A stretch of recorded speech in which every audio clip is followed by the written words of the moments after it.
కాబట్టి నేను స్థానికంగా ఉన్నటువంటి మా పార్టీ శాఖను పూర్తిగా ఆదేశిస్తున్నాం. ఖచ్చితంగా వీళ్ళ వెనుక నిలబడి వీళ్ళకి అండగా ఉండి అన్ని రకాలుగా పోరాటం చేయాల్సి నేను కోరుతున్నాను. ఎలక్షన్ సంబంధం లేదు. ఎలక్షన్స్ వస్తూ ఉంటాయి, పోతా ఉంటాయి, ఓట్లు వస్తూ ఉంటాయి, పోతా ఉంటాయి. పరిస్థితి లేదు. ఈ యొక్క నేర సామ్రాజ్యాన్ని కూల్చాల్సినటువంటి అవసరం ఉంది. ఈ యొక్క 30-35 సంవత్సరాలుగా ఈ యొక్క స్లాటర్ హౌస్ లో ఇల్లీగల్ గా స్లాటింగ్ చేస్తూ ఎక్స్పోర్ట్ చేస్తూ ఏ టెస్ట్ ఉండదు. ఈరోజు ఎక్స్పోర్ట్ చేయాలంటే కూడా టెస్ట్ ఉంటాయి. ఏది చేయకుండా మొత్తము ప్రభుత్వ యంత్రాంగం అంతా కూడా తన గుప్పిట్లో పెట్టుకొని మాఫియా రాజ్యాన్ని స్థాపించి ఈరోజు ఇక్కడ ఈ రకమైనటువంటి దాడుల కారణమయ్యారు. ఇక్కడ ఉన్నటువంటి డబుల్ బెడ్రూమ్ ఇల్లు ఎవరికి ఇచ్చారో చెప్పాలి. పేదవాళ్ళకి ఇస్తారా, మాఫియా వాళ్ళకి ఇస్తారా చెప్పాల్సిన అవసరం ఉంది.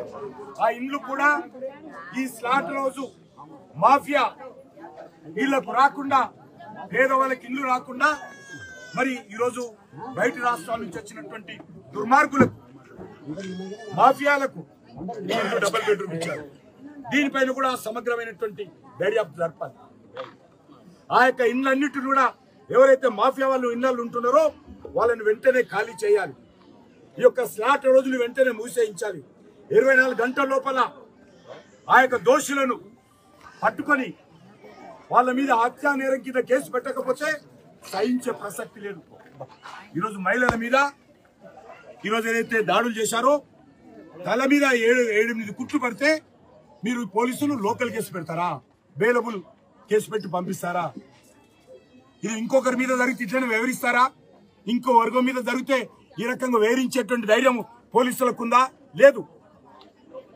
వీళ్ళు హిందువులు కాబట్టి, వీళ్ళు పేదవాళ్ళు కాబట్టి, వీళ్ళు మహిళలు కాబట్టి, వీళ్ళకి రాజకీయాలు లేరు కాబట్టి, వీళ్ళకి దగ్గర డబ్బులు ఉండవు కాబట్టి, రెక్కాడితే డొక్కాడదు కాబట్టి, ఒక పూట ఉపవాసం ఉండి ఒక పూట బతుకుతారు కాబట్టి వీళ్ళ పట్ల ఈ పోలీసులు జరిపినటువంటి వివక్షత ఏదైతుందో, నిర్లక్ష్యం ఏదైతున్నదో దీన్ని తీవ్రంగా ఖండించాల్సినటువంటి అవసరం ఉంది. నేను మీడియాను కూడా కోరుతా ఉన్నాను, ఈ దుర్మార్గాన్ని బయటి సమాజాన్ని తెలియజేయాల్సిన అవసరం ఉంది. నిన్నటి నుంచి దీని మీద వార్తలు లేవు. ఇది పూర్తిగా మహిళల మీద జరిగినటువంటి దాడి కాబట్టి ఖచ్చితంగా వీళ్ళకు న్యాయం జరిగేంత వరకు, దోషులకు శిక్ష పడే వరకు, దోషులు అరెస్ట్ అయ్యే వరకు, ఈ సెక్షన్స్ మారే వరకు మేము పోరాడతాం. ఇప్పుడు అంటున్నారు మహిళల మీద కేసులు పెడతాము, తీసుకపోండి వాళ్ళని. మహిళల మీద కేసులు పెట్టాలనేటువంటి ఆలోచన పోలీసులకు ఎందుకు వచ్చినారని, ఎవరి దగ్గరికి ఎవరు వచ్చారు? పోలీసులు ఏమైనా ఎక్కడ ఈ మహిళలు వేరే దగ్గరికి వెళ్ళారా?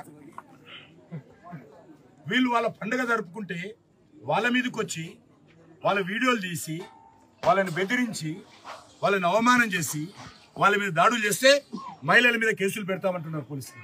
ఖచ్చితంగా దీనికి ఉన్నత స్థాయి దర్యాప్తు జరిగే వరకు నేను వదిలే ప్రసక్తి లేదు. ఖచ్చితంగా కేంద్ర ఎలక్షన్ కమిషన్ వరకు కూడా ఈ కేసును తీసుకెళ్తాము. ఎలక్షన్ కోస్తున్నప్పుడు, ఎలక్షన్ కోడ్ ఉన్నప్పుడు ఈ రకమైనటువంటి వ్యవహారము పోలీసులకు మంచిది కాదు. ఖబర్దార్, నేను పోలీసులను హెచ్చరిస్తా ఉన్నాను. ఇది ఇక్కడే కాదు, ఎక్కడ జరిగినా కూడా ఊరుకునే ప్రసక్తి లేదు.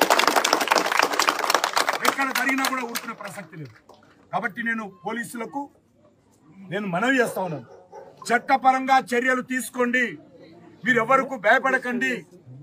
మీరెవ్వరు ఏమీ చేయలేరు. మీరు ఎలక్షన్ కమిషన్ పరిధిలో ఉన్నారు. ఏ ప్రభుత్వము, ఏ ఎమ్మెల్యే, ఏ మాఫియా, ఏ లీడర్ కూడా చెప్పినట్టు వినాల్సిన అవసరం లేదు. న్యాయబద్ధంగా, చట్టబద్ధంగా మీరు వ్యవహరించండి. మహిళల మీద జరిగినటువంటి దాడుల మీద స్పందించండి అని చెప్పి నేను పోలీసులను కోరుతున్నాను. కాబట్టి మీరు భయపడకండి. మీరు భయపెడితే మాత్రము, మహిళలకు అన్యాయం జరిగితే మాత్రము ఊరుకునే ప్రసక్తి లేదు. ఈ రాత్రికి ఆ వీడియోలో ఎవడెవడున్నాడో